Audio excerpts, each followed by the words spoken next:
As a kid, I was always fascinated by the Nintendo games that came out in Japan and never made it to North America.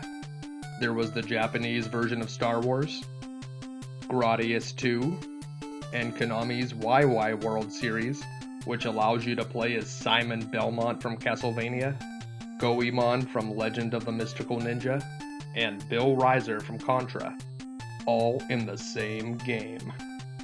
But there is one great Nintendo series that came out in the US and Europe and never saw an official release in Japan. That franchise is StarTropics. StarTropics was the brainchild of Genyo Takada, who had been working with Nintendo since 1972. He had even worked on their very first arcade game.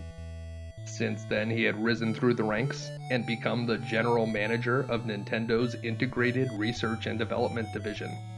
Nintendo has several divisions that develop games, and the IRD was most notable for creating the Punch-Out series.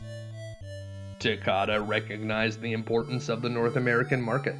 The Sega Genesis had been released in the summer of 1989, and they were sucking up market share with their Genesis does what Nintendo don't slogan.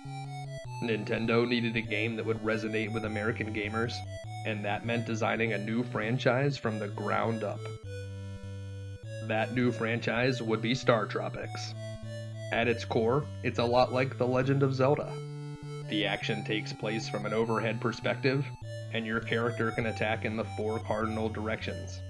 The game features some exploration and puzzle-solving elements, but the focus is mostly on action. Unlike Zelda, StarTropics has a much stronger emphasis on story. The plot revolves around an average American teen named Mike Jones. I'm Mike Jones, don't act like you don't know the name. No, not that Mike Jones. Mike has been sent to Sea Island in the Southern Hemisphere after receiving a cryptic message from his uncle, Dr. Jones. No, not that Dr. Jones. Although the game's designers certainly want you to think of Indiana Jones, as Mike explores caves and ruins, evades massive boulders, and even encounters aliens. Or maybe they're actually interdimensional beings?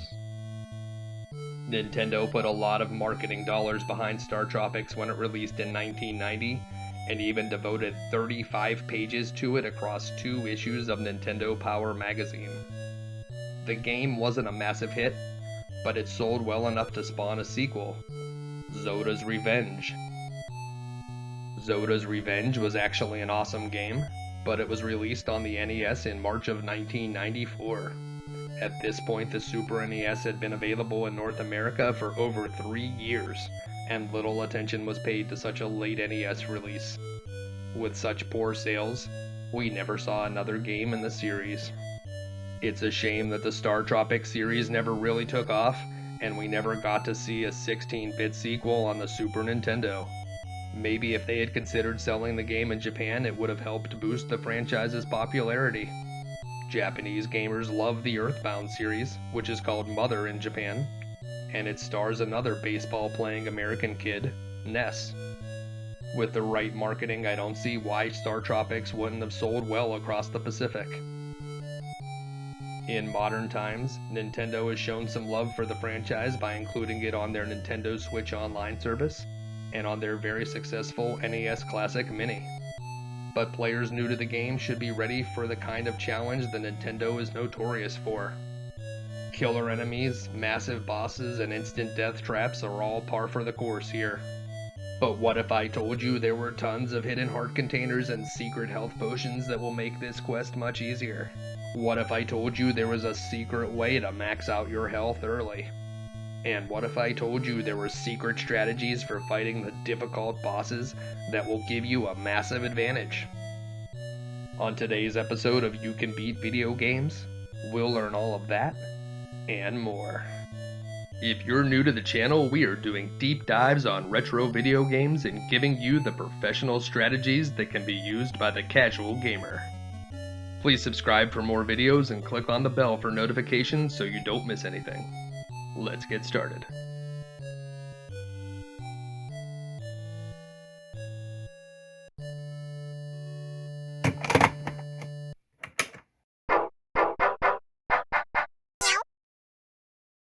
We'll grab a brand new account and jump right into Chapter 1. The first thing that we'll need to do in Chapter 1 is visit the game's first town, which is called Coral Cola. All of the towns in this game are called something Cola, so that's going to be a recurring theme here. The first thing we'll need to do is to talk to most of the characters in the town. I don't like this game design decision. I think it's nice that there are characters here that we can talk to, but I don't think making it mandatory is good. You don't actually have to talk to the woman in blue on the right or the old lady in the lower left, but once you've talked to most of the characters, head on in and talk to the chief. The chief is going to tell us a bit of disturbing news. Our uncle Dr. Jones has been abducted, and the only way that we're going to be able to save him is to take a yo-yo and go beat up some bad guys in a bunch of caves. Yeah, that makes a lot of sense. Now, if you're playing this game on the Switch, or maybe one of the other later versions, they don't actually call it the yo-yo, because Duncan had a trademark on the term yo-yo. So, if you're playing one of the later versions, it's called the Star, but for the purposes of this video, we will refer to the weapon as the yo-yo. Once you head over into this hut, we will be visiting with the island shaman. Growing up, I always thought she was holding a carrot, but that's actually just her thumb and pinky fingers sticking out to the side. And we're into the first action scene. The first enemies that you'll encounter are called jellies. They are very slow moving and can be defeated in one hit. And you notice the green square tiles on the ground? Those are essential to the gameplay here in StarTropics. You can't simply walk onto those tiles, you have to jump onto them, and you'll have to jump off of them as well. That's not the only thing that they do. Oftentimes, jumping on the tiles will trigger a switch, and that switch could be depressed to either open a door or maybe destroy a wall. In any case, this is going to be key for moving from room to room in StarTropics. So you're going to want to jump on most of the tiles that you see and find out if there's any hidden switches or sometimes even hidden items. Take out these Rattus enemies. They only take 2 hits and are fairly easy to defeat. Be careful when you're jumping from tile to tile here. You can only jump over one space of water, and the water is an instant death hazard. I'm glad Mike came to the islands without knowing how to swim. Doesn't seem like a good idea, but assume that that water is just straight up death. You'll need to defeat all of the enemies in this room before we can move on. So 2 hits on the Rattus and 1 on the slow moving jellies. And we are moving on. Now this room is a little bit tricky, and you're going to understand how some of the puzzles work here in StarTropics. It looks like we should be able to go to the left or the right, and that would be the way to move on. But no, we have to actually go to the top left and make another switch appear so that we can blow through the ceiling. The routes on the left and the right are actually dead ends. In here, we will be able to open a chest and get the fire weapon. The fire weapon is superior to our yo-yo. It does twice as much damage, but we do have a limited amount of uses. I like to switch it on in this room. You do get plenty of usage out of the fires. There will be more of them. These looper enemies, which are the snakes, take 2 hits from the yo-yo, but only 1 from the fire, so it makes them a lot easier to defeat. If you step on a switch, you can blow up a wall over here to the right, and grab a potion. Potions are going to be very useful in this game. You can pause and use the potion to refill your health. It won't refill all of your health when you have more hearts, but for now it's definitely going to do all of them. You'll notice that there is another room above us here. Don't go up there. That's a trap. If you go through that, you'll end up right into some water and instantly die. So just head back the way that we came. Don't be shy about using those potions. If you're down to your last heart, immediately pause the game and use the potion. If you were to lose a life, you lose any potions that you have, so there's no reason to save them. Coming up here, take out these bat enemies, which are actually called Noctos, and the loopers as well, and it will open up the door. And here's our first boss. We're going to want to use the fires and shoot into the open mouth. Sometimes it shoots fire out, so you'll want to jump over to the left or the right when it's shooting the fire. Get your shots in whenever you can, and you'll be able to take this guy out quickly. There is another way to beat this guy, so I'm going to show you an alternate strategy here. You can just jump right up onto his face, and you need to have at least 2 hearts left to make this strategy work, but once you get hit by his fire, you can jump over his head and then just walk straight up, and you'll be able to exit the room without even fighting the boss. Pretty cool. Do not stop on top of his body. Make sure to continue to walk straight up out of the room. If you run out of invincibility from the hit that you took from his fire, you will immediately die if you're standing on the body of the snake. And that is essentially the end of Chapter 1. Good work.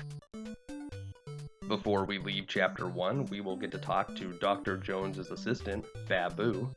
Babu is going to tell us about the Sub-C, which is a submarine that we will be using to travel for the rest of the game. It also does seem like there's something that Babu isn't telling us, but I guess we'll have to find that out later. Head on down into the laboratory, where we will meet up with Navcom. Navcom looks suspiciously like Nintendo's Rob the Robot, and I'm sure that's on purpose. Luckily, he knows how to drive the sub. I don't think Mike has any nautical knowledge. He doesn't even know how to swim, so it's probably for the best that we let the computer drive. And that's it. That's Chapter 1. Now, when we get into Chapter 2, we will quickly encounter a female dolphin that Navcom can actually talk to. It seems that Dr. Jones has designed a computer that can speak to dolphins, and I think that may actually be a bigger deal than almost anything else that he would have discovered. The dolphin convinces us to save her son. It's not like we had anything more important to do. And we don't need to go into that lighthouse. We just kind of want to go through the wall in a couple key places here. There's a little fizz in the water near where you can go through the wall, and we'll head down into this little hut. Here we'll encounter a woman that says she saw a bottle on the beach, and until we talk to her, that bottle won't actually be there. Once we've spoken with her, head on out of the hut and down to the beach. We will need to go through the wall into a secret passage here to get to the bottle. And once we get to it, we'll find out it's not about the missing dolphin at all. No. It's a message from Dr. Jones, and it says he was abducted by aliens. So that seems like maybe a big deal. Maybe we should have a little bit more of a reaction to that, but whatever. He also gives us the code to make the Sub-C dive, and that's the more important thing for us right now.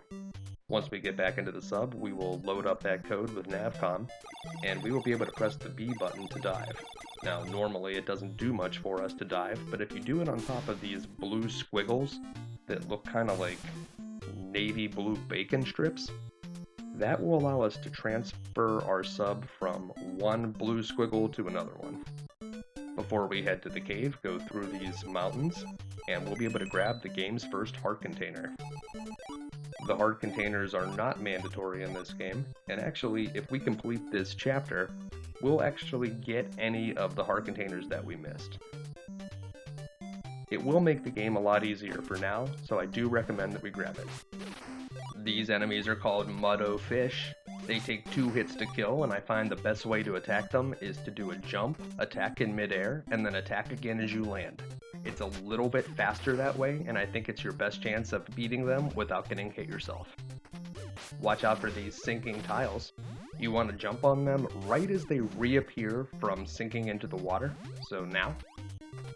That's going to be your best way to not end up in the water yourself, which of course is an instant death hazard. Head over here and fight some more Muddo Fish. We're going to use that jump, attack, attack strategy, which I think is maybe about 1 frame faster than attacking on our feet. Coming over here, take out these Noctos to open the door. In the next room, we'll go past a Spin Star enemy, which we can avoid, and we will encounter some Octots. Now, these guys look very similar to the Octoroks in Zelda 2, but we're not obligated to fight any of them in this particular room. We just need to hit that switch tile and head on over to the door. In the next room, we're going to have an opportunity to get some hearts back, but first we have to be very careful of these looper enemies. This one comes at you quick. It definitely got me. I should have probably used the jump attack there. And if you see that dark portion near the wall, that means you can walk through. Make sure to grab the baseball bat if you don't already have it. We are going to be using that in the next room. Hit the switch tile to trigger the door, and we will be moving on. Now that we're in here, you want to switch to that bat. Go right in between these spin stars and take a swing. If you do it correctly, you can take them all out in one hit. Head quickly to the left to avoid the shots from this pufferfish named Puff. You don't have to actually kill him to open the door, but you do need to take out the Octots. In here we can grab some more health, and in the next room, we're just going to have to fight the Nocto in the lower left corner of the screen. If we kill him, we'll trigger the door, and we don't have to fight any of the other enemies at all. In here we can use our bat again. Where you see the shadow on the wall, you know that we can walk through. Head on over and trigger the treasure chest by stepping on the switch. That's going to get us the snowman doll item, and the snowman doll is something that we can only access from the pause screen, kind of like a potion. This is way better than a potion. It will freeze all of the enemies on the screen and allow us to attack them while they can't move. Up ahead we see the boy dolphin that's missing, and this is the boss, Octo the Huge. Avoid Octo's ink shots by bouncing left and right across the tiles. Make sure not to jump too far to the left or the right and end up in the water. Wait for him to close in. We can't actually hurt him while he's in the back of the room.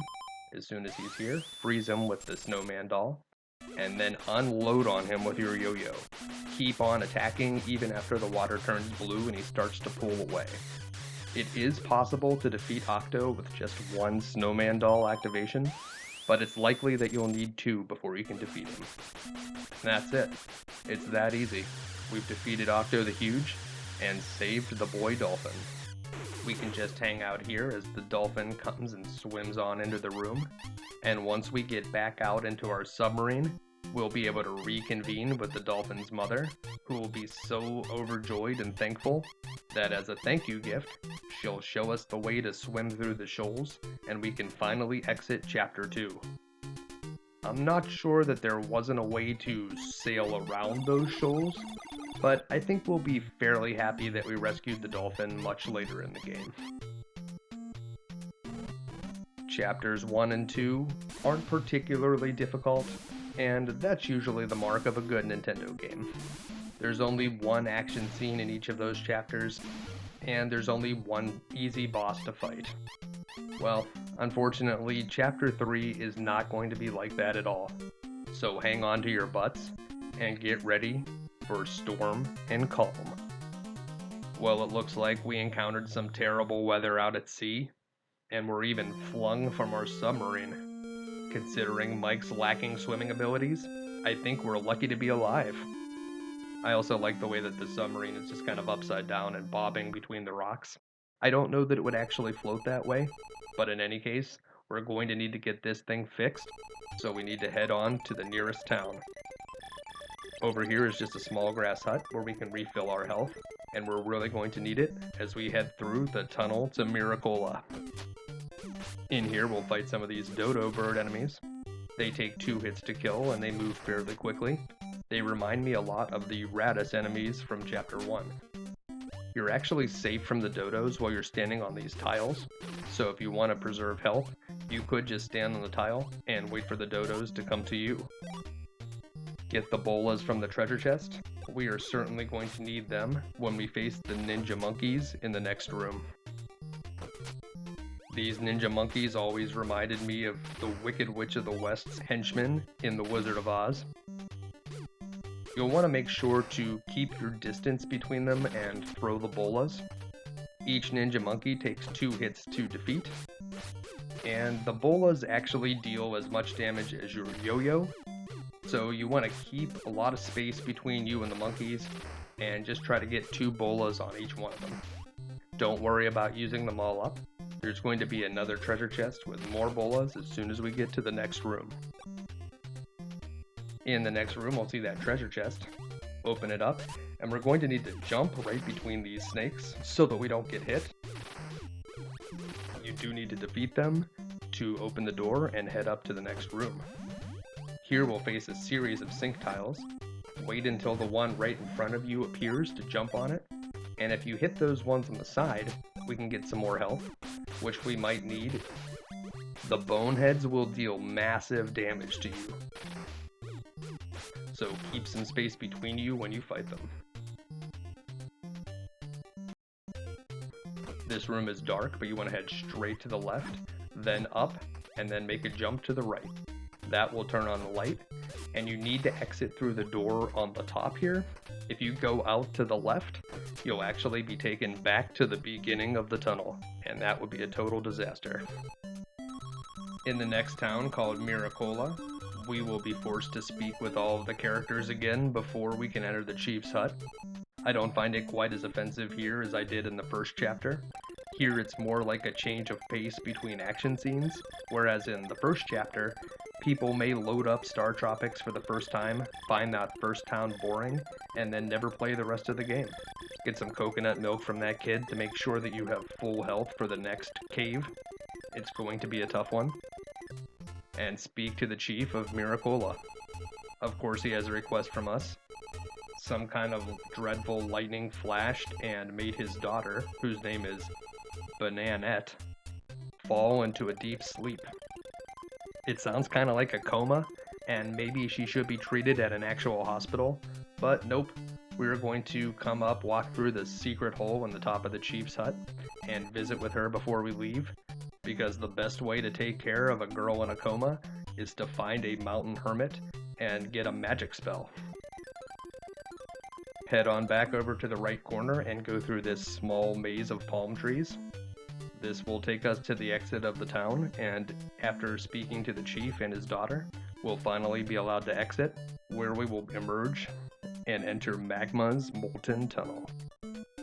Magma's Molten Tunnel opens with a bit of gymnastics as you jump between each of these pair of loopers to avoid getting hit by them. In the next room, we'll have to face off with some Bonehead enemies, but we don't have the bolas this time, so we will want to use the water to our advantage. The Boneheads can jump across, but it does slow them down, so try to get 2 strikes, jump across the water, and then get 3 more strikes to finish it off. In the next room, we're going to use these loopers as a guide as to where we can actually jump in the dark. Head over to the platform with the second snake from the bottom. We're going to want to proceed to the left onto the platforms that Octot is jumping around on. The one at the top will turn the lights back on, and if we head down to the bottom, we can actually get a secret potion that's hidden down here in a treasure chest. Grab the potion and then head back out the same way that you came, and enter the room to the left.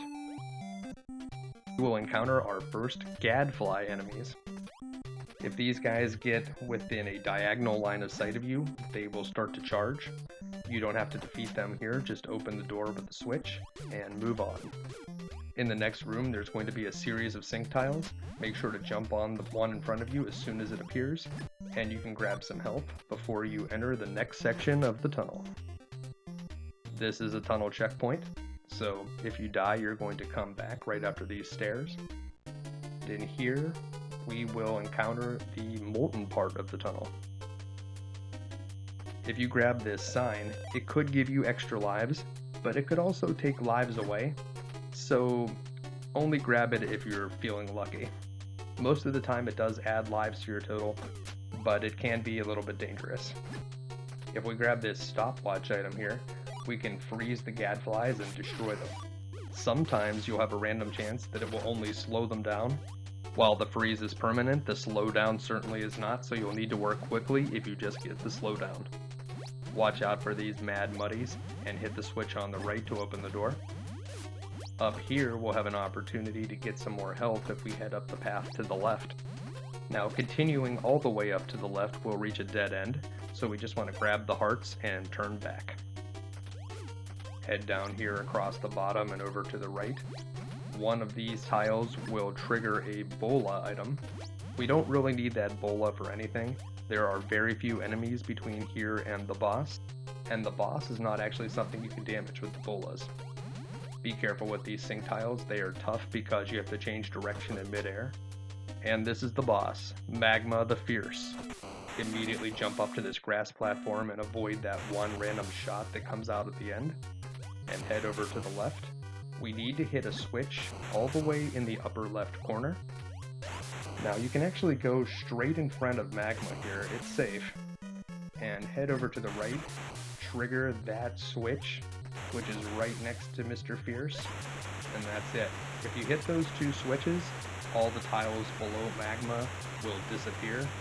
He'll fall into the water and be destroyed. And that's it.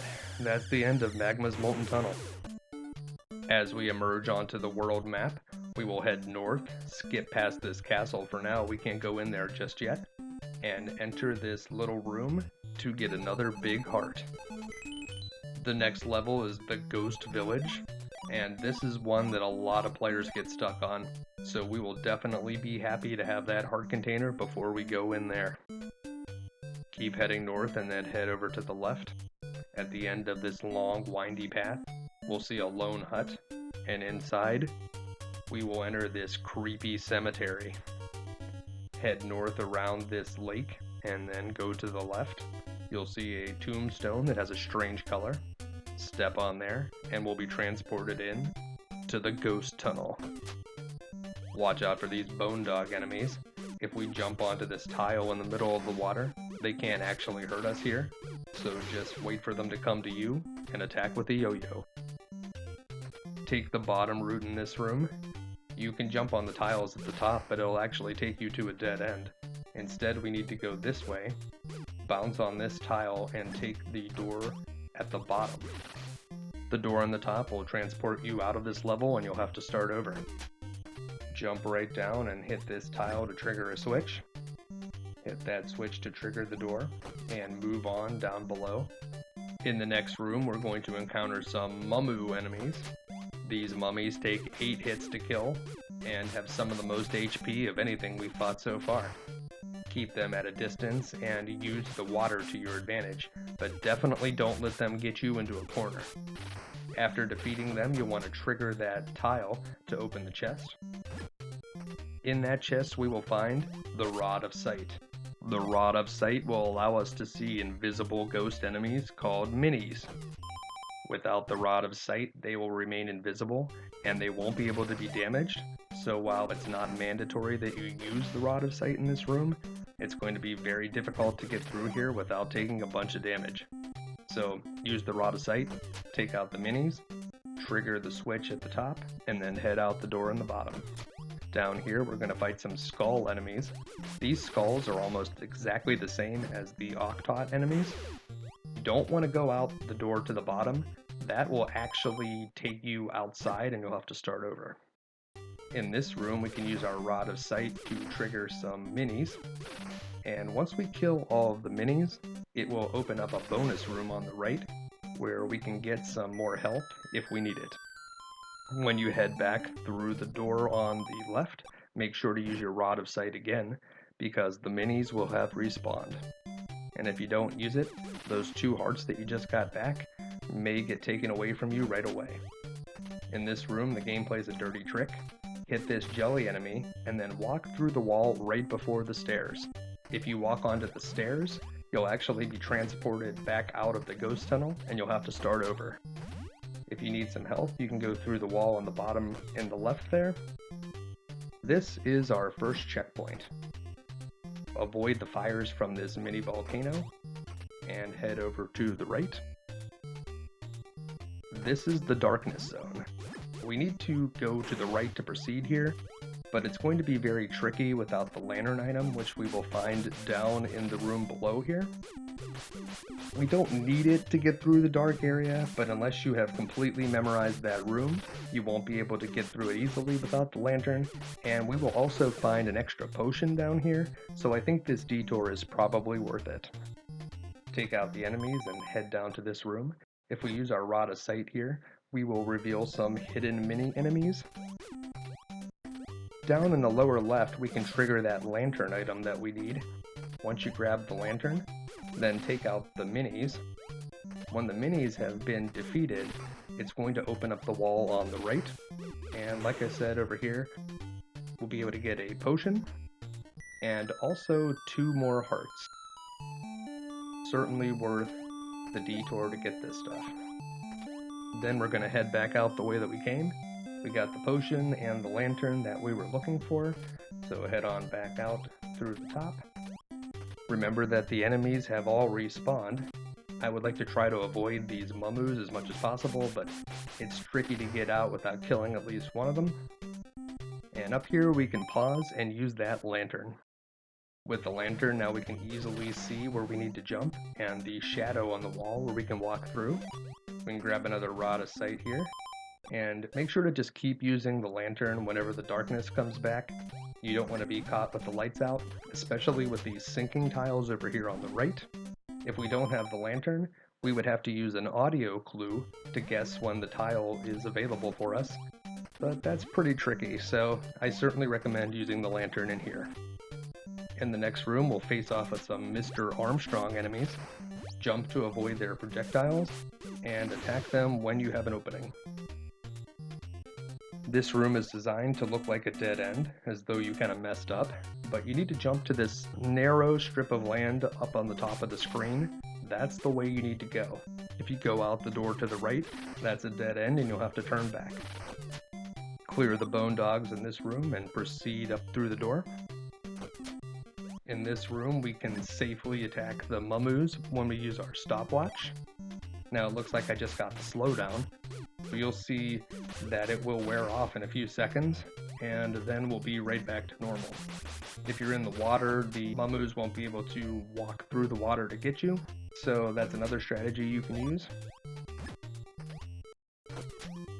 Head on up here. Now in this room, you'll need to use your rod of sight.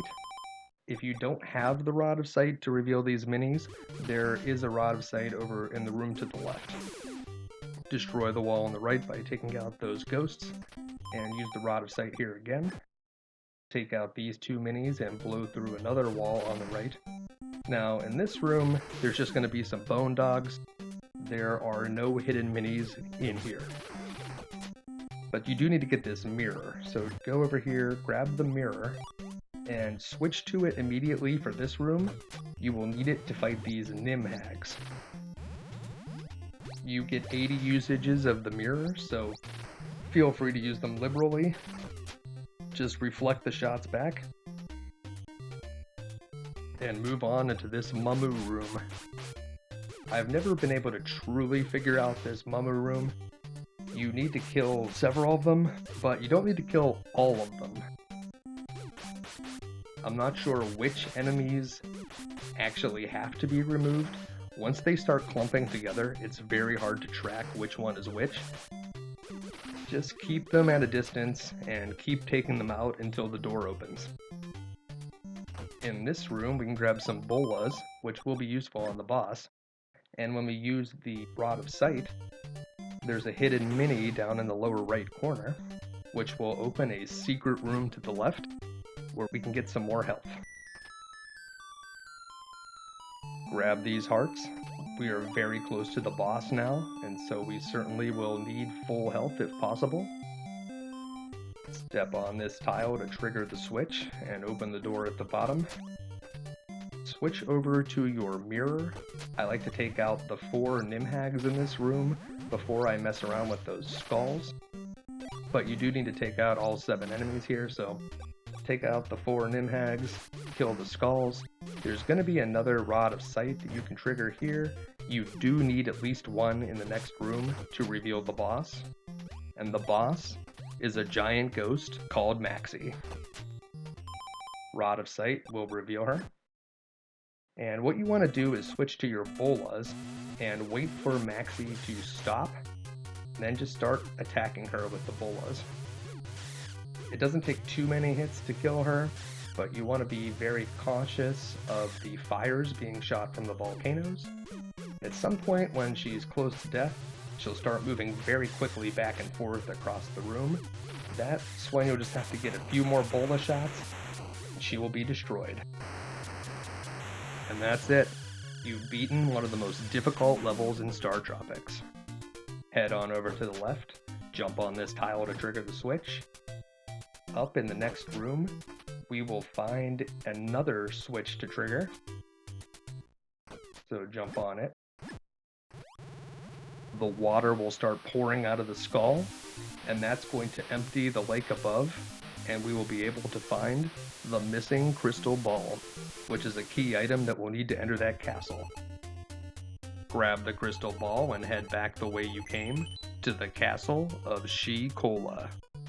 Now you can't go directly into the castle of She-Cola because they only allow women, so you need to come around the back and meet up with this fortune teller. The fortune teller needs that crystal ball that we found at the ghost village, and once she gets it back, she can use her magic to transform you into a girl. Now I don't know if we went through that whole ghost village and got the crystal ball back just so we can borrow the fortune teller's clothes, or if maybe her magic is a little bit more significant than that. You see, I always wondered, what if the reason they didn't let men into the castle of She-Cola because it was more of like a nudist colony? Do we think the fortune teller's magic would have been powerful enough in that case? Well, we'll never know.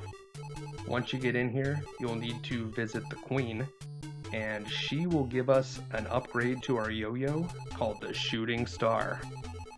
The Shooting Star can only be used whenever you have 6 hearts, but it does twice as much damage as our yo-yo.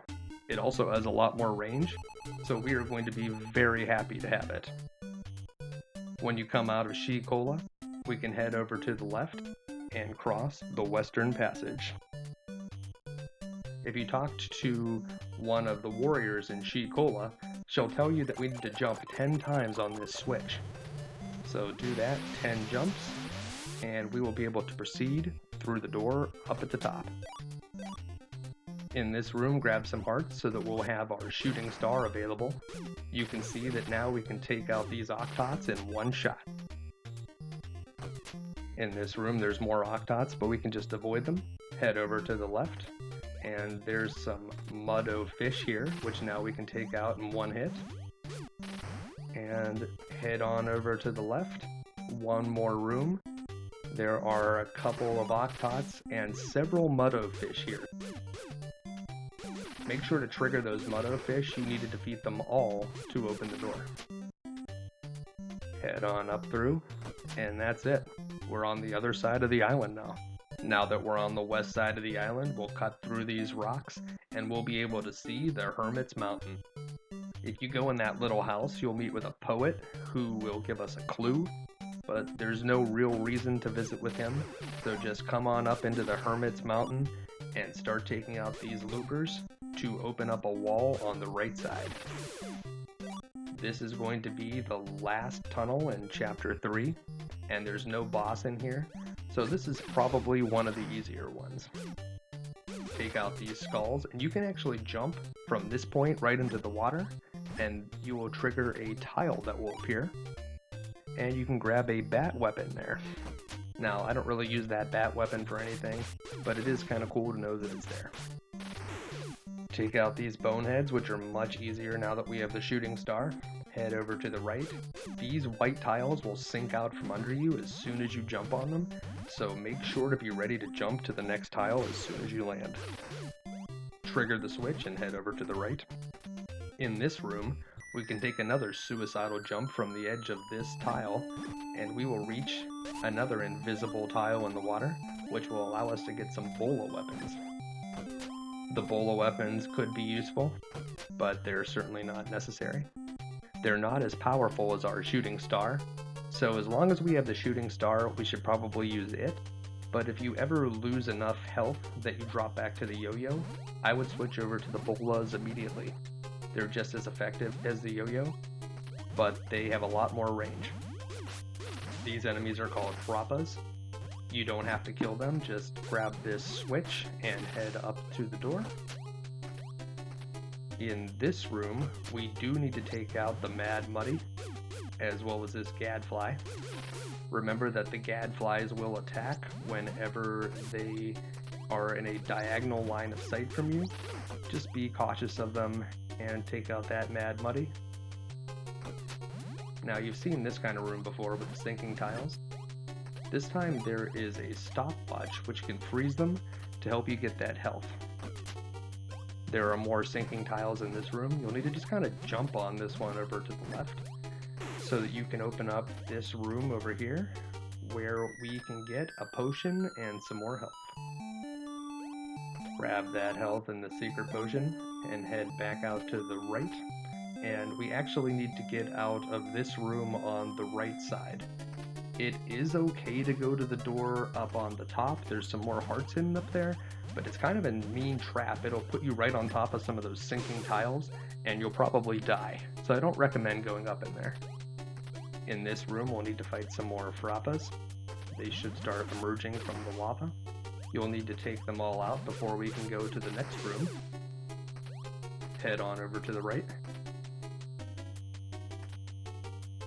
Now, these enemies are called goglins. Whenever you hit a goglin, it'll start moving very quickly. We only need to take out that one goglin to open the door, so that's all I would do. Just hit it and move on to this stairway. In the second part of the Hermit's Mountain, we will encounter a little bit more of a maze up here. Hit this switch and watch out for the Mad Muddy. Grabbed a heart, that's nice. Head on up north. Now this guy is called a big bully. The big bully moves fairly slowly, but he has 12 hit points, so it takes either 12 yo-yos or 6 shots of the shooting star to kill him. He'll do a full 2.5 hearts of damage if he hits you, so make sure to keep a lot of distance between you and the big bullies. Take out the goglin and head up north through this room. Knock off this big bully. Like I said, keep some distance between you and him. He does a ton of damage if he hits you, but they are slow moving. In this room there are 2 switches to hit. The one on the right will open the door that you need. If you go down below, that's a dead end and you'll have to come back. Knock off the big bully in this room and head down. This is the room that we're looking for. You could go down, but we actually want to go left. Jump onto this water spout, and we have found the Mountain Hermit and completed Chapter 3. Up here on top of the mountain, we simply have to talk to the Hermit, and he will give us the magic scroll. We don't have to worry about using the magic scroll. It will simply trigger a cutscene, and we'll head back to Miracola, where we can finally finish Chapter 3. Chapter 3 is by far the largest chapter in the entire game, and moving forward, it feels like we're at about the halfway point here. None of the other chapters will be quite this lengthy with this many action scenes in between. The second longest chapter is going to be Chapter 6. Well, now that we're back to Miracola, we can wake up Bananette and finally rid her of that terrible coma. See, random hermits that live on mountains are just as good as doctors. They're like the doctors of the islands. Well, they finally repaired our sub, and we are off to Chapter 4. It's good to know that Navcom is safe. I wasn't sure if the hull of the sub had filled with water. Maybe the people from the island fixed Navcom. I know they don't subscribe to things like modern medicine or doctors, but they sure seem good at fixing advanced technology like submarines and robots. Chapter 4 is called Confession, and I have a confession to make. Chapter 4 is the easiest chapter in the entire game. Head on to this fish-shaped island and into the town of Tuna Cola. We only need to talk to one person here. His name is Bait. He tells us that he saw somebody looking from us sailing from Sea Island, and so we are going to get back into our sub and head off to the right. Just start sailing onto the open sea, and sooner or later, the game will kind of freeze up, and we will be eaten by a whale. Inside the whale, we are going to find the person who had been looking for us. What a coincidence. It's Babu, Dr. Jones's assistant. He didn't tell us at the beginning that he saw the aliens. Well, Dr. J had already told us about the aliens in his notes, so it's not as much of a surprise anymore, but I can understand why he was scared. This guy has definitely seen the movie Pinocchio, so he's going to try to do the Pinocchio plan and start a fire inside the whale. I'd like to point out that it looks like he sailed here on a raft made out of sticks and logs, and I don't know why anybody would do that, especially since we encountered such bad weather that we almost died. The maze isn't too difficult to navigate. Just take the path in the upper right-hand corner from Baboo, follow over and dive at that point. Come over here to the left. We're going to follow this path along, and we're going to skip over this dive arrow as we head down and to the left, but we do want to dive here. This will take us deeper into the whale. There's only one way we can go here, so follow the path along. Take the path to the left at this T. Head around this corner, and the trickiest thing that we're going to do in here is we need to go through the wall at this point. Very sneaky. Head on down to the bottom here where we will abandon the sub, and out here on foot we will find the lighter. The lighter is a key item that we will be able to use to escape from the whale. Once you get the lighter, we want to head back to the sub. There's a dive zone right near here that will take you back to the beginning. We can give that lighter to Baboo and get ourselves out of this whale. Now, the next part here is actually pretty messed up. Nintendo didn't like the practice of video game rentals, and they even tried to take Blockbuster Video to court over it. So there's some speculation that that's why they included a little piece of paper in with the packaging of StarTropics that when dipped in water would reveal a secret code. And you need that secret code to move forward in the game here. In later versions of the game, like on the Switch Online, there's no way of knowing about this, so you may just be stuck. And I think that's fairly lazy. We know that they can change a little bit of text, like early on in the game when they changed the yo-yo to the star. All they would have to do is have Baboo say, "Dr. Jones told me to tell you that his frequency is 747 megahertz. That's all they have to change, and then anybody that played future versions of the game wouldn't have any problem with this part. Unfortunately, I don't work for Nintendo, so there's nothing I can do about it, so that's the end of my rant about that.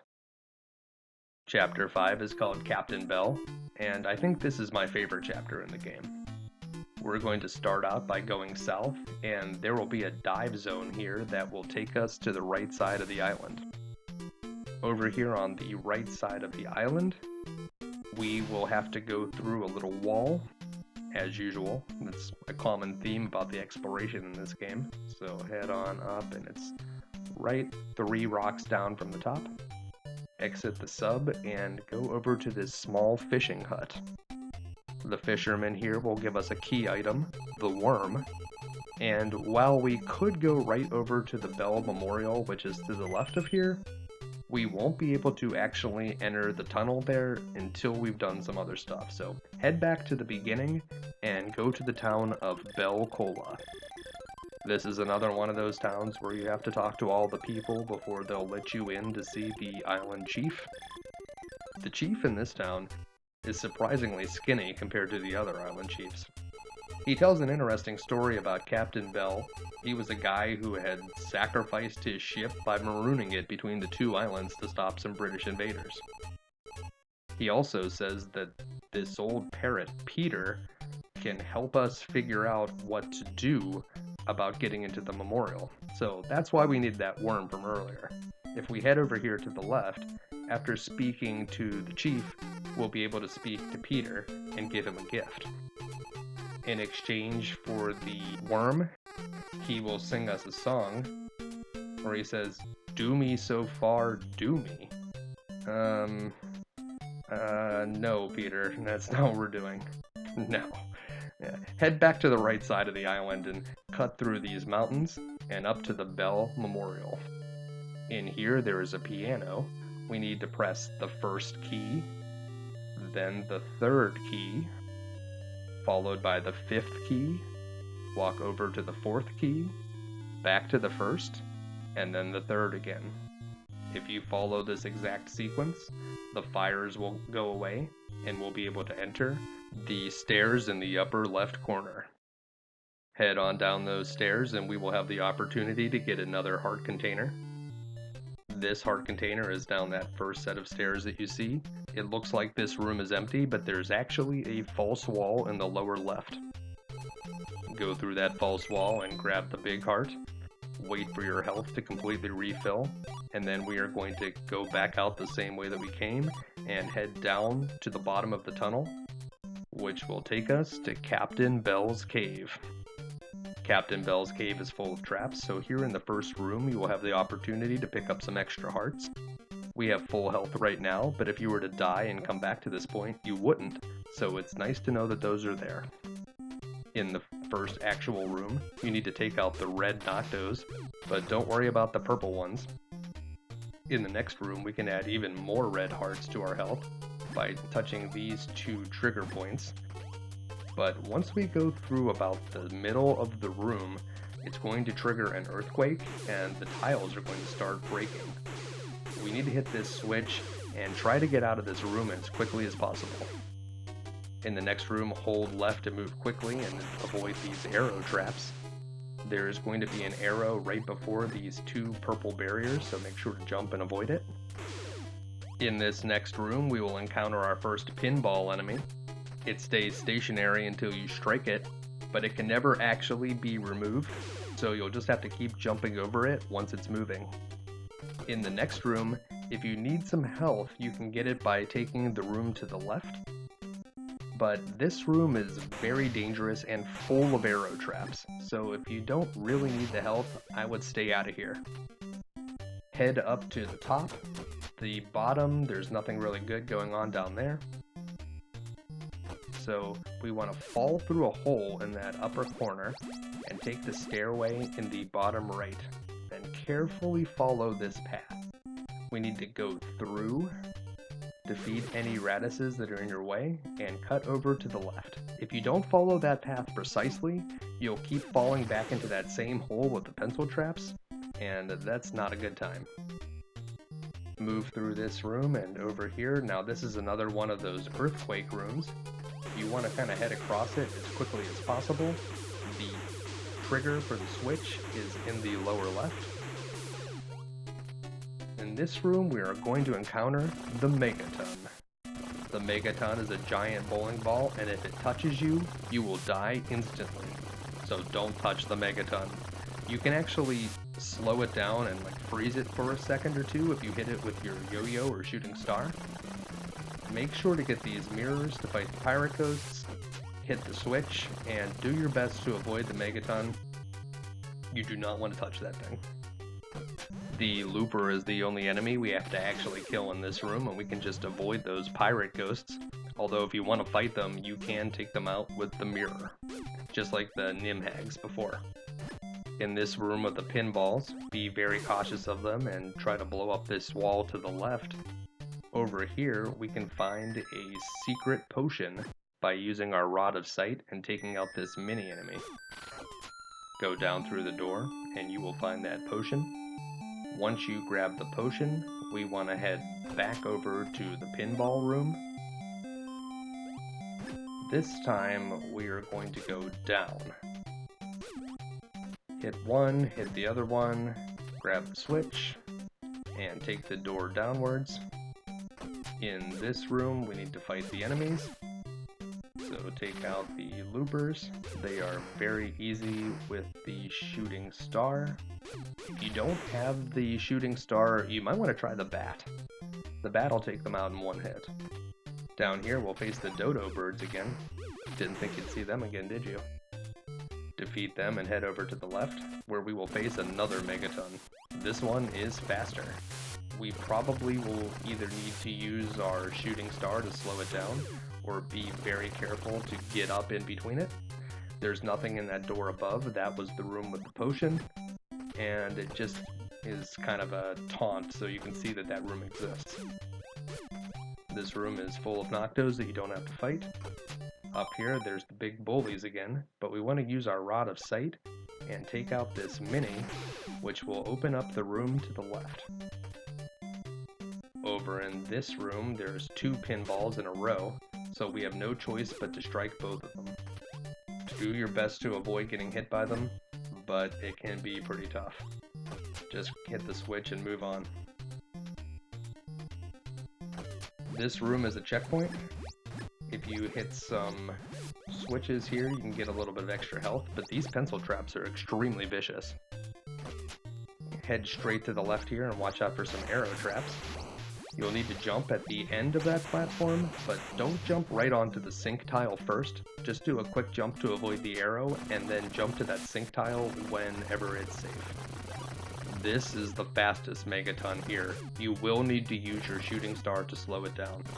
You just can't move quickly enough to get around it. Once again, you can hit some switches and get that reflecting mirror if you don't have any. In the next room, there will be some more pirate ghosts. We're almost to the end of Captain Bell's cave here. That's almost like the boss of the cave. Over here, I like to switch to the mirror and take out the pirate ghosts before messing around with those loopers. Now you can actually fight them from across the gap, so you don't have to get damaged. Head up here and cut through the wall to the right. Go up to the top and cut through the wall to the left. Then all we have to do is jump on this tile 3 times to finally sink Captain Bell's ship. And that's it. That's the end of Chapter 5. As the wheel turns and the water fills up, the screen fades to black, and we are treated to a cutscene of the boat sinking.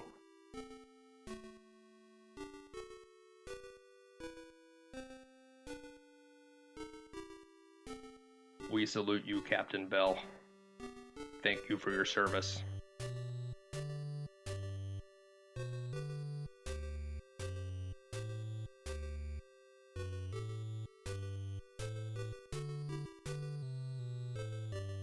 Let freedom ring.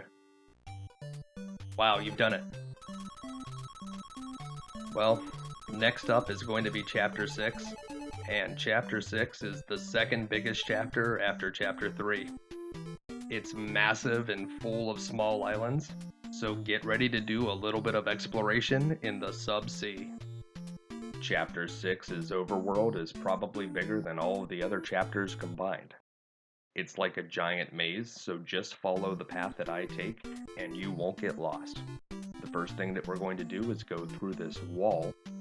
That's probably just a reminder that going through walls is something you can do in this game. And we will sail right past the town of How Do You Do Cola. Most of the other towns in the game have been mandatory, but that one is not. It's kind of like the Island Senior Center, and the only thing that you really get out of that town is they tell you that there's a hidden big heart nearby. And when you see where that hidden big heart is, well, you would have probably found it on your own anyway. Keep taking these dive zones and head over to the right. Down here on this island with the very conspicuous looking stairway is where that hidden big heart is. With this, we will finally gain that second row of hearts and have 12 containers to work with. By the end of this chapter, we could potentially have the full 22 hearts if we do a trick that I will reveal later. Get back into your sub and follow this channel along to the right. When we emerge out here into the open sea, we're going to look for a crescent-shaped island that we'll be able to go through the wall at the bottom of, right there. Follow the ocean down south to this cross shape and take the second dive zone from the left. There's all kind of dive zones right there in that cross, and they are certainly designed to trip you up and get you lost. Take this other dive zone here, and just continue to follow along with me. There are some other little diversions that you can find here in Chapter 6. There's a small hut that when you go inside, there's a skeleton, and the skeleton has the initials RC, which we're supposed to assume is maybe Robinson Crusoe, or as Mike describes it, Rob Crusoe Cola. Head through this wall, and Navcom will start to get very excited because we're super close. And you'll notice a large crater up above. Now when the signal stops, you just have to do a dive. That'll take us under the water and through a small passage. When you emerge on the other side of the passage, you'll walk by these silver garbage cans. I'm glad that the bad guys put out the garbage this week. It looks like they had a lot of it.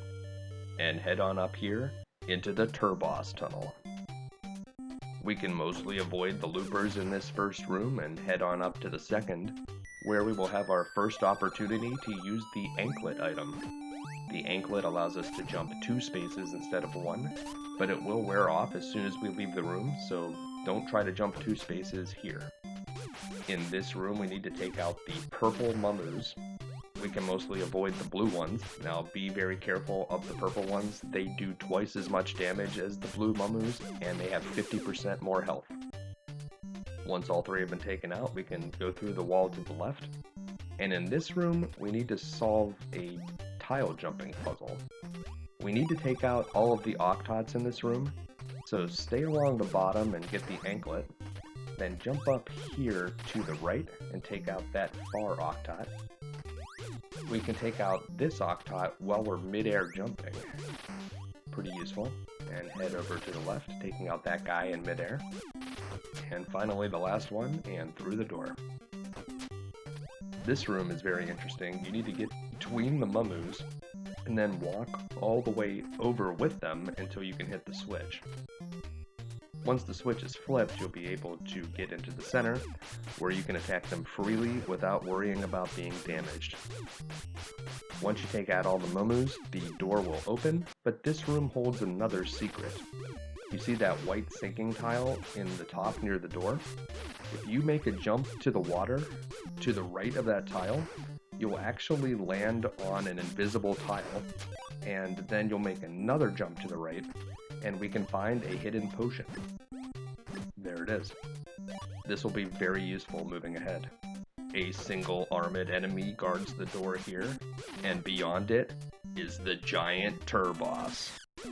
Stay on the 3 tiles to the right as you dodge the Turboss's attacks. He's essentially the same as Octo the Huge, but you don't have the snowman doll this time. Do not get the anklet item while the Turboss is on the screen. Getting the anklet will trigger an animation that will freeze your character for a few seconds, and during that time the Turboss will not also be frozen, so he will continue to attack you and he will definitely sustain some damage. Once you defeat him, grab the anklet and head out the door to the left, but I have some bad news for you. That is not the end of this cave. Nope. The giant Turboss is only the mid-boss. In the next room, we'll take out 3 of these armored enemies to open the door. And in the next room, there's going to be sort of an invisible wall puzzle going on. We need to go through the wall in the bottom. Now, it's obvious that you can go through in the middle, but we actually have to go through at the bottom and flip that switch to open the wall to the top first. Then we can come back, go through the wall at the top, collect the anklet item, jump down, and then turn the lights back on. In here we can grab some extra health if we need it, and make sure to open this treasure chest to get these horsehide baseball items. They are very important for the boss. In here we can pick up some spiked boots and just use them immediately to take out these squiddos in one attack. In the next room, we will have plenty of opportunities to get more hearts if we take damage, but be very careful. Everything in this room will deal you a ton of damage if you get hit. Go and hit the switch at the top first, come down here and collect the anklet. Now you see that fireball froze whenever we collected the anklet. That's probably what should happen when you collect it fighting the Turboss, but it doesn't. That's why we needed to be careful about that there. There's some more hearts here if you need them. We need to take out the armets here to open the door. Come on up to the top. Take this guy out. And that's it. We're through. In this room there are a ton of mummus, and we can just use our spiked boots over and over again until they're all gone. Very easy. I have jumped on every tile in this room and there is nothing hidden in here, so you don't have to worry about that. Just head on straight through the top. In this room there's 2 more loopers. Just take them out with your spiked boots, and we will be through to the boss. The boss is a giant Easter Island head called Broken Joe. Stay back as Joe emerges from the wall. You do not want to come in contact with him. It's instant death. Jump over the projectiles that he throws and switch to your horsehide item. You'll need to hit him with 14 horse hides whenever his mouth is open, and sometimes he'll just open the mouth and leave it open for you to throw the balls in. So in that case, unload on this guy. He's not very difficult to defeat, and once he is dead, you'll be able to move on to the next part of Chapter 6. When we emerge from the Turboss Tunnel, we will be in yet another maze. The first thing that we need to do is head over to the right, where we will be able to pick up the 13th heart container. We will want to make note as to where that 13th heart container is, because this is the point in the game where we can actually max ourselves out to the full 22 hearts, and I'm going to show you how to do that. So you're going to head up here, take the path to the left and go around the water, and go into that stairway where we will find that 13th heart container.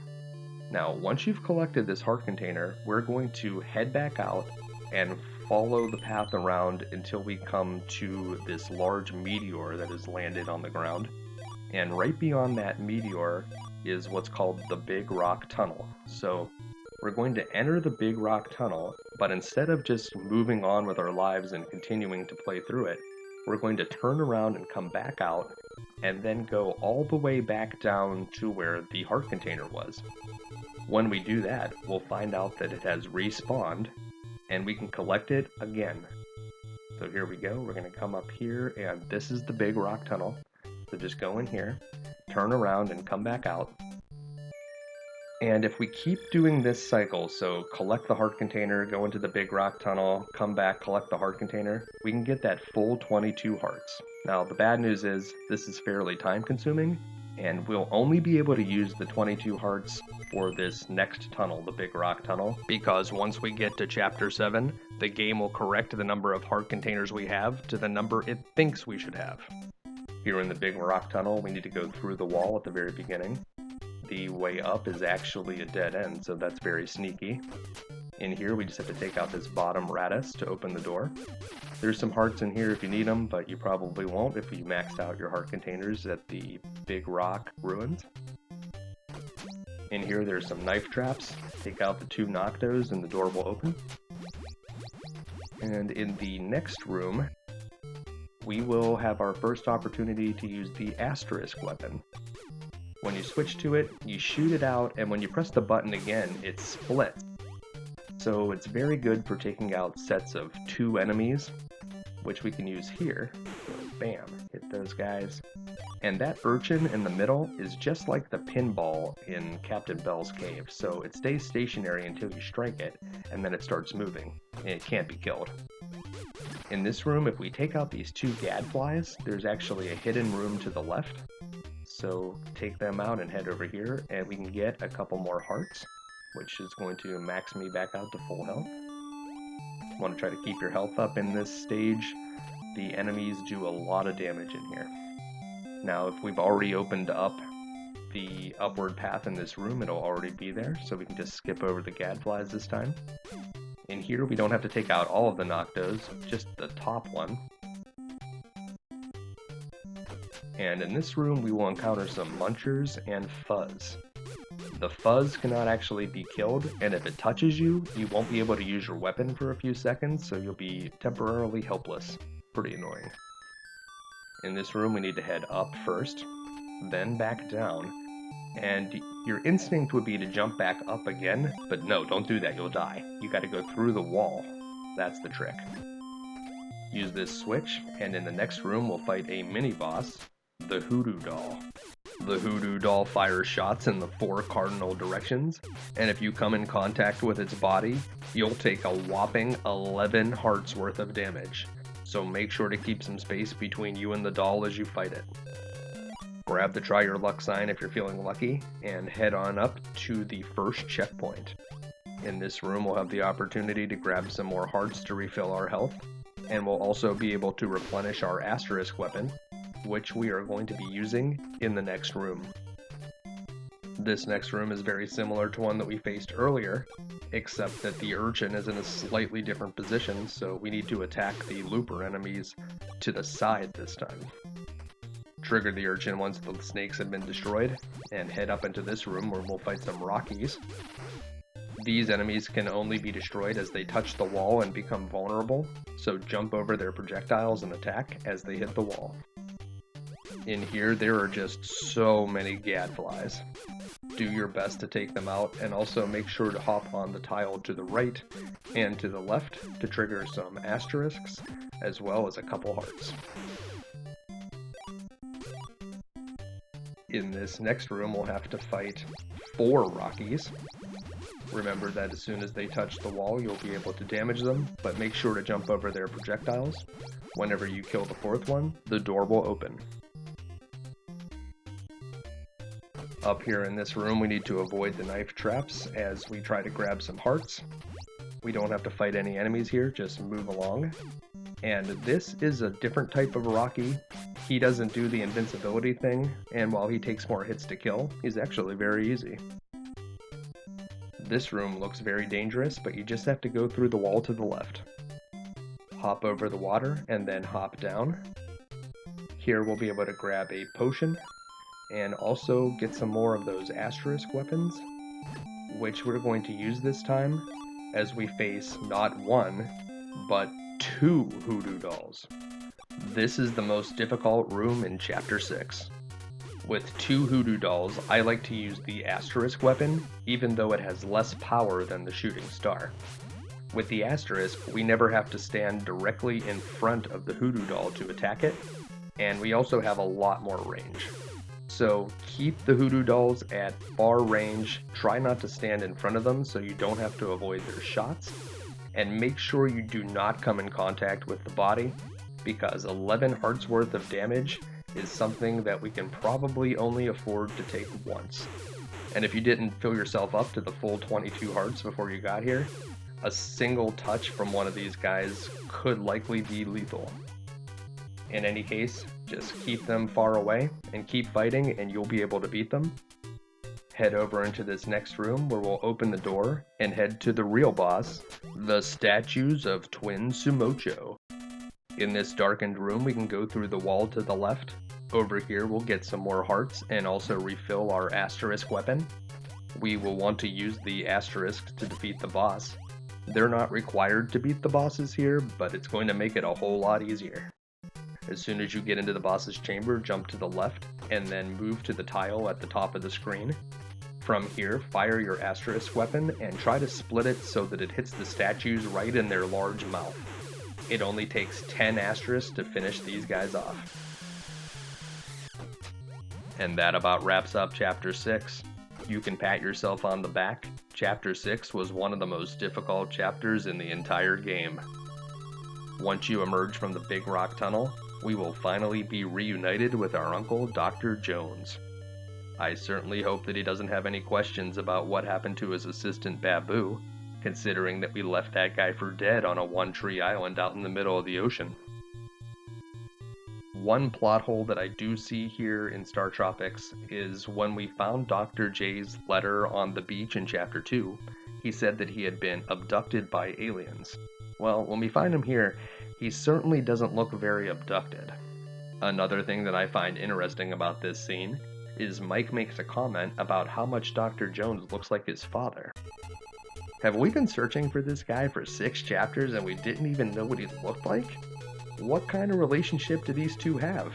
Does this doctor just invent robots that talk to dolphins? One day he finds a meteorite with alien stuff written on the side and he thinks, I should involve my nephew in this that I've never seen before.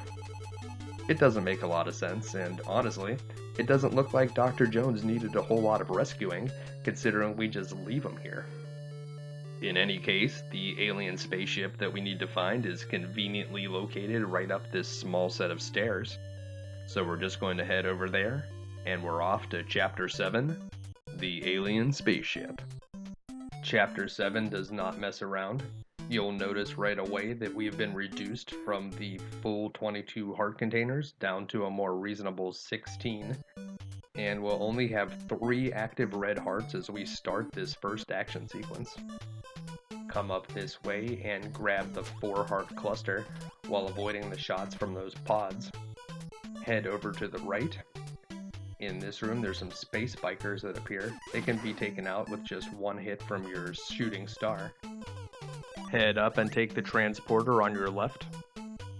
Now the way we need to go is all the way to the right on that plus shape, but we're going to take the top path first so that we can have some more help. Head over here to the left and grab a potion. That potion should come in handy when we fight the boss here. Then we want to head back over to the right. In this room we can actually break through the wall, so just attack right here and head up and grab the item called Vitamin X. Vitamin X will give us a full health refill, and I do mean full. It'll give us the full 22 heart containers, although the last 6 on the bottom are only temporary. They'll start to degrade as we move on. Head on over to the right path here and jump to the right. This space trooper is difficult to avoid, but he only took away the fake health that I had from the Vitamin X, so it wasn't that big of a deal. Watch out for the shots of these troopers and head on over to the left. You need to jump down here onto that small path at the bottom. As you continue on to the left, watch out for the space bikers and cross the tiles to the left. The space bikers will continue to spawn as you move forward. Make sure to pick up this laser gun before you enter the transporter. It deals the same amount of damage as the shooting star, but it has a lot more range, so it's going to be very useful against this boss, the silver jetpack jumpers. Get the anklet so that you can jump across the large spaces. Use your laser gun. You want to try to focus on one of the jetpack jumpers so that it will be gone, and then you'll have more of a one-on-one fight with the other one. If you need to use your potion, make sure to use it. These guys deal a ton of damage. Just keep shooting. Don't forget that you can change your direction in mid-air to shoot as you're jumping. And once they're cleared, the door will open, and we will proceed deeper into the alien spacecraft.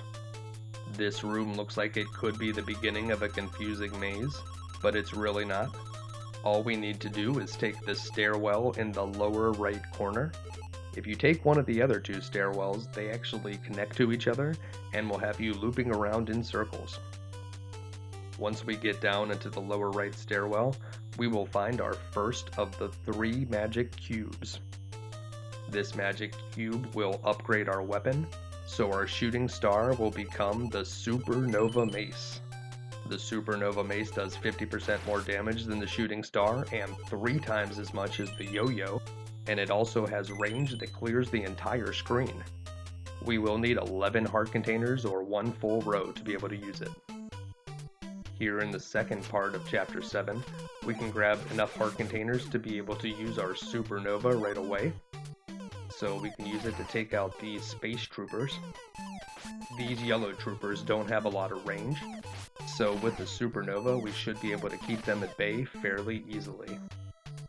Head on over to the right. In this room we want to clear another space trooper, try to avoid the pod. There is a laser gun here, but remember that the laser gun only has the same power as our shooting star. So as long as we have the Supernova, that's going to be our better choice of weapons. Open up this wall, and inside we're going to find a potion. This could be very handy as we have to fight 2 bosses in this level. Remember that the enemies respawn whenever you return to the room, and head over to the right. In this room we can just avoid these pods. Watch out for the space trooper, and take the path to the top, then head across to the right. In this room there is going to be some space stars that continuously spawn and attack you. Try to attack them as you move forward, and go up into this room where we'll hit a transporter. And this is a checkpoint here. You need to take out all of these pods. Watch out for the way that they shoot at you, and once you take out the 4th one, another tile will appear which will allow us to jump to the door. Over in this room, we can open up the wall and grab the most powerful weapon in the game, the super laser. The super laser deals 4 times as much damage as our yo-yo, and the second most powerful weapon in the game, the supernova, only deals 3 times as much damage as our yo-yo. So while I put on the super laser here just to kind of show you what it does, you'll want to mostly save that for the bosses. Head on over to the right, watching out for these space stars. You don't really need the laser gun here, but you might as well pick it up. Fight off these satellites with your supernova as long as you have it. If you go down to the shooting star, I would switch over to the laser gun. In this next room, you don't want to go past the line where the floor starts on the right side. Just stay over here on the left, and you won't be able to be attacked by the shock traps in this room. Once you've cleared out the space troopers, head on over through the door to the right. In this room, we'll be able to grab 20 more super lasers, and also some hearts if you need it. Fight off the satellites to open the door, and we will fight our mini-boss, the yellow jetpack jumper. Jump up here in the middle and start firing the super laser at it. As soon as he flies towards you, jump to the right platform and continue to keep up the heat. A platform will open up. Now you may notice there's a crack in the wall in that room. There's nothing hidden behind the yellow jetpack jumper, but there is something very important hidden in this room. So break the wall here and we'll be able to get 20 more super lasers. This is going to be very valuable when we fight the boss here. Save those super lasers and head over to the right. There will be several red satellites in this room, and the red satellites shoot these little red balls at you, so watch out for that. These opening and closing tiles are a lot like the sync tiles from earlier in the game. Just wait to jump on them right after they close. Over here, there's some heat traps. These will deal 7.5 damage to you if you hit them, so make sure to avoid. And when we go into the room on the right, we're going to fight the boss, the Ostroid. Equip the super laser, and just put 20 super lasers on the Ostroid, and he will be destroyed in seconds. Now, usually you'd have to hit this switch and try to knock him off the back of the platform, and many guides will tell you that the Ostroid actually cannot be destroyed at all, but that is clearly untrue. If you have 20 super lasers, just get right up next to him, mash the super laser, and he will be destroyed very, very easily. Well, now the only thing left between us and the final chapter is this maze. Follow the path and take the second right up here. Curve around into this stairway. There will be some stairs underneath, but it will connect you up to this stairway. Stay on the top path here. Follow it around and it'll wrap down around the bottom and to the left. And this will take you to another short stairway segment, which will eventually connect you over here to the second magic cube. This magic cube is going to give us back our 22 hearts of life so that we can have our maximum health once again. And that's it. That's the end of chapter 7. The last chapter certainly isn't going to be easy, but it's actually pretty short. So let's get ready for that as this spaceship takes off. 3, 2, 1, we have ignition. Now, once we get into Chapter 8, we're going to have a short cutscene where we meet up with the final boss, whose name is Zoda. You may remember from the intro that the sequel to this game is called Zoda's Revenge. I'm not sure that was a great move by Nintendo. What if you had played StarTropics but never made it to the final stage? You would have no idea who Zoda even is. If I were titling StarTropics 2, I would probably have focused something on the time-traveling aspect of the game instead of the final boss from StarTropics 1. In any case, this is kind of a cool cutscene with the fire burning in the bottom. You jam bananas into your ears, and we will be facing off with our first boss right here at the beginning. It looks like this could be the end of the entire game, but it's not. Grab the laser gun, and whenever you see the face, shoot it once with the laser, and then be prepared to dodge the eyes. Whenever it fades into the background, get to the middle of the screen to make sure that you have enough space to avoid the hands.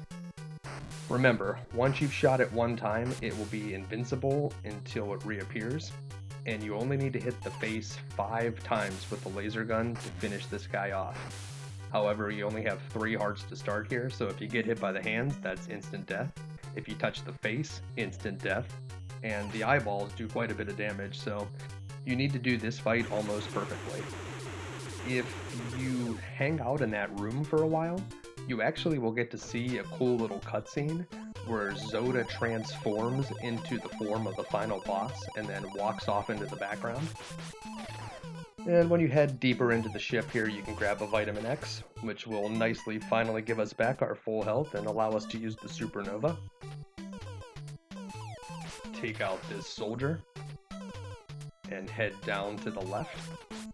And in the next room here, there's going to be one of those opening and closing tiles, which seems like certain death to jump into, but it's actually a secret passage.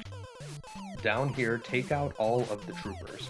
If you take out the troopers, this time when we open up the wall to the top, they won't respawn. Pretty nice.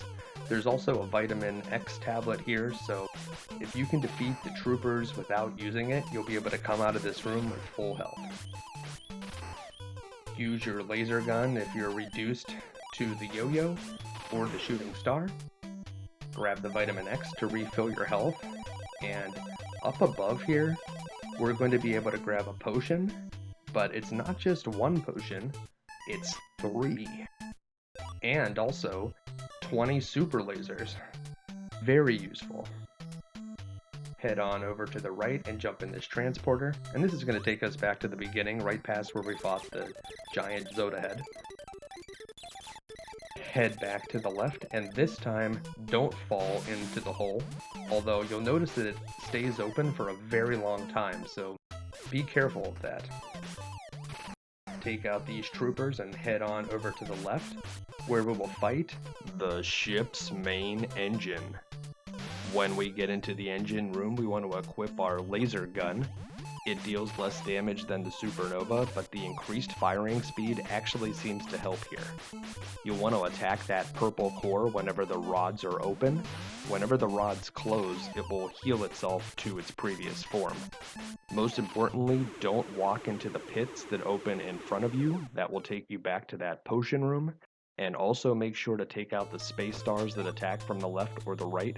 They will deal you massive damage. In here in this final corridor, you'll fight some Zoda spawns. You can fight these as much as you want to refill your health. They often drop hearts and stars. And this is it. This is Zoda himself, the final boss. Now, my best recommendation for you is to keep Zoda as far away as possible and attack him with your Supernova, because if you come into contact with the boss, you will instantly die. But if you take some hits, and you want to try something a little bit faster, but a little bit riskier, you can keep him at 1 tile diagonal from you, and since he can only shoot in the 4 cardinal directions, he can't actually hurt you from that position, so he'll need to make a move and jump towards you. Whenever he does, you'll have a brief moment where you can attack him before you need to jump away and position yourself again. Doing this, though, will allow you to get in a lot of hits with the super laser, and as soon as you see Zoda start throwing up all over himself, that means that he's dead. Feel free to go up and give him a couple extra hits for good measure. And that's it, you've done it. You've beaten StarTropics. The only thing left to do is collect that last magic cube. And well, it may turn out that destroying a spaceship's main engine while it was flying over the Earth may not have been the best plan for somebody that was inside of it. In any case, just head over and grab that last cube, then sit back and relax and enjoy the best ending on the NES.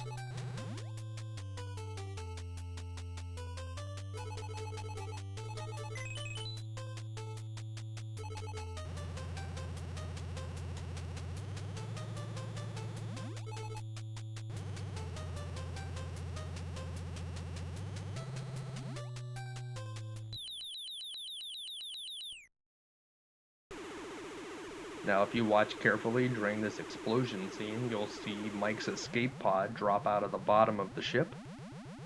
And luckily for him, it lands in the ocean, but unfortunately, we know Mike's swimming ability isn't great, although what he does here is actually really surprising and admirable. Maybe he learned a little bit of something while he was out here at sea.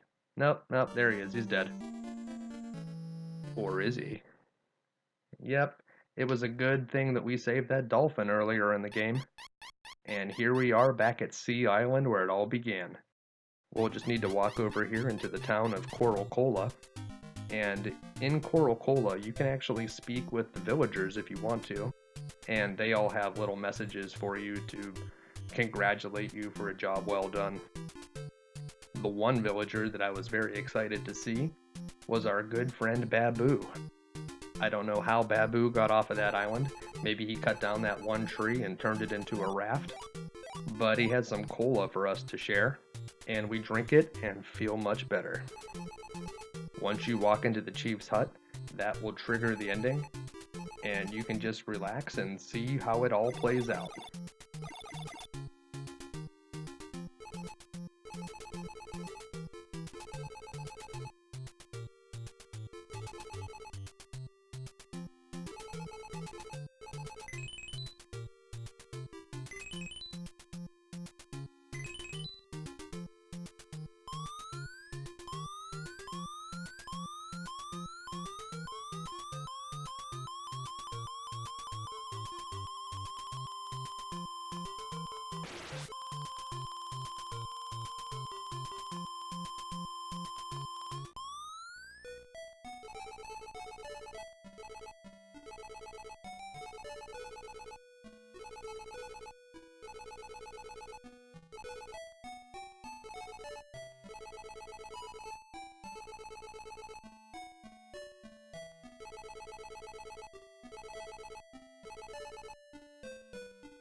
Well, I hope this video enabled you to fight like a hero under the Southern Cross, and may have even saved an alien race from the brink of extinction. If it did, make sure to give it a like, and be sure to subscribe for more videos, because the universe is vast and filled with more alien civilizations to save or fight against. And that's why we'll be back next week with another video game you can beat. Thanks for watching.